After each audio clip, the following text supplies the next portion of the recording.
जानेंगे कि जिस तरह से युवाओं में, पहले सुना कि बुजुर्गों में या ओवर एज होने में हार्ट अटैक आता था, मगर आज युवाओं में ऐसे चलते फिरते लोगों में अटैक आ जाता है जिनकी मौत हो जाती है।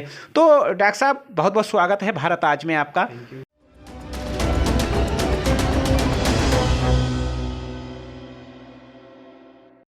और आज जिस तरह से युवाओं में एक समस्या बनी हुई है कि जिस तरह से हार्ट अटैक हुआ और मौत हो गई, कई केस अपने यहाँ भी ऐसे देखने को मिले हैं कि हल्का दर्द उठा, हॉस्पिटल ले जाते ने से पहले ही उनकी मौत हो गई। क्या कारण है? इसका सबसे प्रमुख कारण है हम लोग का अनहेल्दी लाइफ स्टाइल और अनहेल्दी फूड। हम लोग आजकल क्या करते हैं, एक तो हम लोग का लाइफ स्टाइल जो हो गया है कि कभी भी सो रहे हैं, कभी भी उठ रहे हैं, तो उसकी वजह से हमारे बॉडी में जो चेंजेस आ रहे हैं, जैसे हाई ब्लड प्रेशर रहने लगा है, कोलेस्ट्रॉल का लेवल अप डाउन रहता है। और यही इसका दूसरा कारण है कि हम लोग जो खाना खाते हैं उसमें जंक फूड हमारे खाने में शामिल हुआ है। हम लोग जो नेचुरल चीज़ें हैं, जो सब्जियां हैं, दूध हैं, पानी है, उनका उपयोग कम करते हैं। उसकी वजह से हमारे बॉडी में चेंजेस आए हैं, वो यंग एज में हार्ट अटैक का प्रमुख कारण है। एक ये भी रहता है कि आजकल हम लोग का खाने का ही पार्ट है कि खाने की वजह से हम लोग का ओबेसिटी होने लगा है। ओबेसिटी होने की वजह से भी हार्ट अटैक बहुत कॉमन हुए हैं। और इसमें ज़्यादातर, पहले ये बिल्कुल सही कहना है आपका कि पहले ये माना जाता था कि इसका कारण ओल्ड एज था। ओल्ड एज में उमूमन इसलिए होता था कि वहाँ पे एथेरोस्क्लेरोसिस होती थी, मतलब हमारी जो हार्ट्स की वेसल्स हैं वो हमारी कठोर हो जाती थी, उनमें ब्लड फ्लो इतना अच्छा नहीं हो पाता था। अब इसका मेन कारण जो है हमारा अनहेल्दी लाइफ स्टाइल और अनहेल्दी फूड बन चुका है। तो हमको अपना प्रॉपर, मतलब इस तरह से करना चाहिए कि हमारा भोजन जो है वो शुद्ध होना चाहिए, नेचुरल होना चाहिए। अच्छा, जब हार्ट अटैक से तो वो जो बचाव है, किस तरह से बचाव करें और आने वाले युवाओं को किस तरह की ऐसे खाने का जो समय है या खाने में किस तरह की चीज़ों को लेना चाहिए जिससे ऐसी चीज़ों से बचा जा सके? जो चीज़ें हमारे कोलेस्ट्रॉल लेवल को बढ़ाती हैं और एंजाइटी को बढ़ाती हैं, एंजाइटी भी इसका एक कारण हो सकता है। तो कोलेस्ट्रॉल लेवल को बढ़ाने वाली चीज़ें जो हैं, जैसे स्मोकिंग आजकल बहुत कॉमन है, जिसकी वजह से हमारे फेफड़े भी ख़राब होते हैं और दिल पे भी असर पड़ता है। और ऐसे ही अल्कोहल इंटेक जो है उसकी वजह से भी हम लोग हार्ट अटैक का शिकार होते हैं। तो सबसे पहले तो हमारी जनरेशन्स के लिए, यंग जो पीपल्स हैं उनके लिए इन दो चीज़ों से सबसे पहले बचाव करना चाहिए। तीसरा चीज़ है हमारा लाइफ स्टाइल, मतलब हम कब सो रहे हैं और कब उठ रहे हैं। तो हमारा एक सोने का प्रॉपर टाइम होना चाहिए कि हमें 10 बजे सोना है। एक क्वालिटी स्लीप लेनी चाहिए कि हमें 8 घंटे की क्वालिटी स्लीप लेनी है, जिसमें हम बहुत ज़्यादा डिस्टर्बेंस ना करें। आजकल देखा गया है कि बहुत सारे मल्टीनेशनल कंपनी हैं जिनका टाइम शेड्यूल हमारे अब्रॉड, अमेरिका या यूरोप के हिसाब से चलने लगा है। तो उन युवाओं को रात में जागना पड़ता है और वो वहाँ के टाइम के हिसाब से मैनेज करते हैं। तो वो एक फैक्टर है वहाँ पे काम करने का, जिसकी वजह से हमारी क्वालिटी ऑफ स्लीप डिस्टर्ब होती है। तो एक हार्ट अटैक का चांस ये भी है। और तीसरा जो कारण है वो है डायबिटीज़। और डायबिटीज़ से भी हमको बचाव करने के लिए हमारे लाइफ स्टाइल में चेंजेस करने पड़ेंगे। तो ये सब चीज़ें हैं। हमारा जो हम बचाव कर सकते हैं उसमें एक चीज़ ये है कि हम लोग मॉर्निंग में थोड़ा सा अपने आप को कम से कम जल्दी उठें। मॉर्निंग वॉक बहुत जरूरी है। मॉर्निंग वॉक बहुत ज़रूरी है और कम से कम 30 मिनट से लेके और 60 मिनट तक, यानी 1 घंटे तक हम लोगों को एक एक्सरसाइज करनी चाहिए।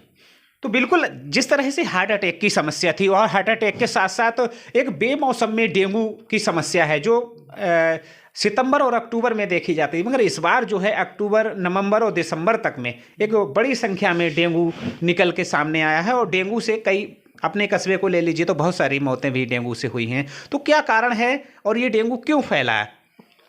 डेंगू, असल में डेंगू एक सीजनल फीवर है। डेंगू एक वायरल फीवर है। तो ये हम लोगों के शरीर में मच्छर के काटने से आता है।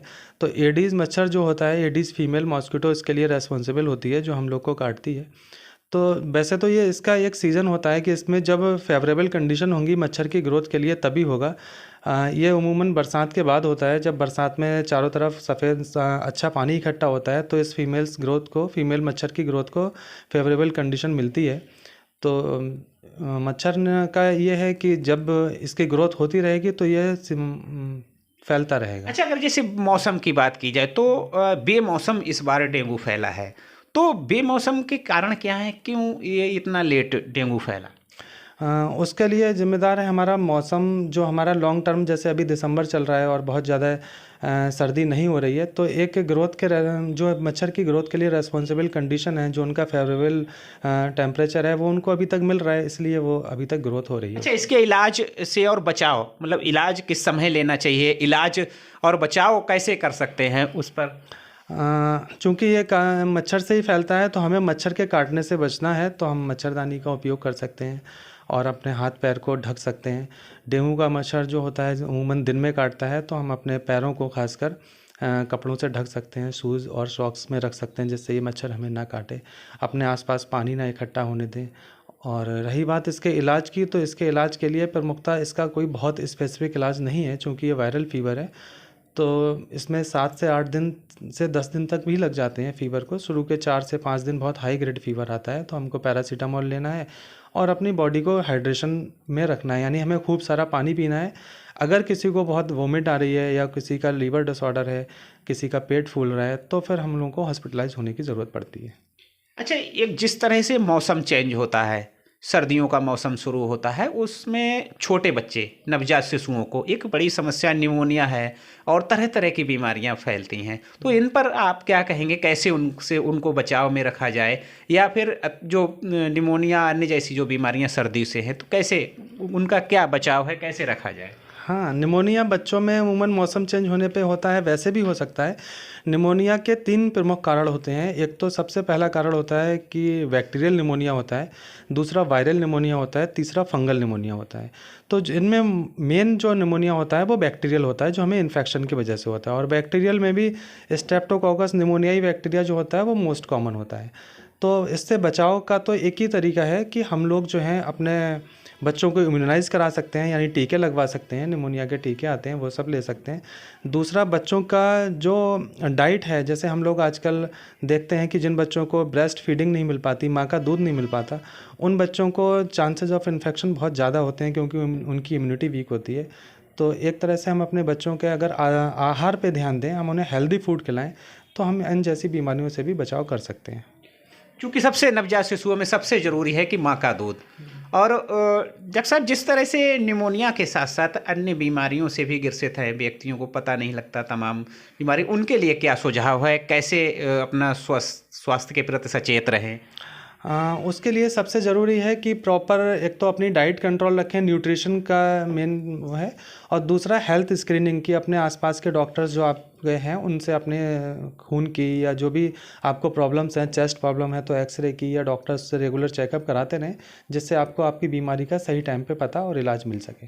जी बिल्कुल, जिस तरह से आज हमने जो चर्चा की डॉक्टर राशिद अंसारी से, हार्ट अटैक, डेंगू और निमोनिया, तो इसके बचाव क्या हैं, कैसे बचा जा सकता है, और जिस तरह से युवाओं में हार्ट अटैक की समस्या बढ़ रही है, तो हम अपना नियमित करें, किस समय हमें मॉर्निंग वॉक जाना है, कितना हमें सोना है, किस समय हमारे खान पान का विशेष ध्यान रखना चाहिए।